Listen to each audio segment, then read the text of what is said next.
জনগণের সমর্থন নেই এমন কোনো কাজ বিএনপি করে না বলে মন্তব্য করেছেন বিএনপির ভারপ্রাপ্ত চেয়ারম্যান তারেক রহমান। তিনি বলেন, বিএনপি একমাত্র দল যারা নিজ দলের দোষী নেতাকর্মীদের বিরুদ্ধে ব্যবস্থা নেয়। যশোর জেলা বিএনপির সম্মেলনে ভার্চুয়ালি যুক্ত হয়ে এসব কথা বলেন তিনি।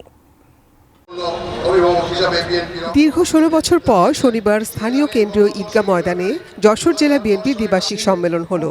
দলের চেয়ারপারসনের উপদেষ্টা আমানুল্লাহ আমান এ সম্মেলনের উদ্বোধন করেন।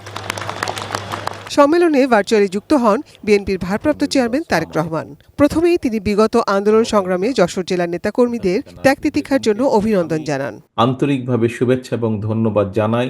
তারেক রহমান বলেন, এখন অনেকেই সংস্কারের কথা বলছেন, কিন্তু একমাত্র বিএনপি স্বৈরাচারের রক্তচক্ষু উপেক্ষা করে ২.৫ বছর আগে দেশ পুনর্গঠনের কথা বলেছে, ৩১ দফা ঘোষণা করেছে।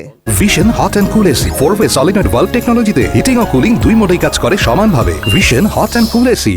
স্বৈরাচার যখন অস্ত্রের জোরে ক্ষমতা দখল করে রেখেছিল, তার সেই রক্তচক্ষুকে উপেক্ষা করে বাংলাদেশ জাতীয়তাবাদী দল দেশের মানুষের সামনে ৩১ দফা উপস্থাপন করেছে। আজ আমরা অনেক ব্যক্তির কাছে অনেক কথা, বড় বড় সুন্দর সুন্দর কথা শুনতে পাই, কিন্তু সেদিন এইসব ব্যক্তির কাছ থেকে আমরা কোনো সংস্কারের কোনো কথা শুনতে পারিনি।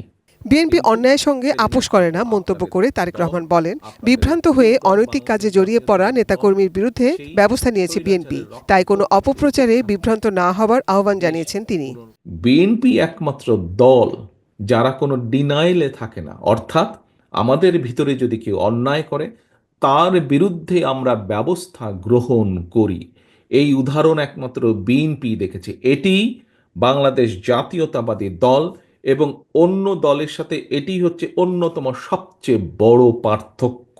দেশের মানুষের প্রত্যাশা অনুযায়ী দেশ পুনর্গঠনে দ্রুততম সময়ে স্বচ্ছ নির্বাচন দেওয়ার তাগিদ দেন তারেক রহমান।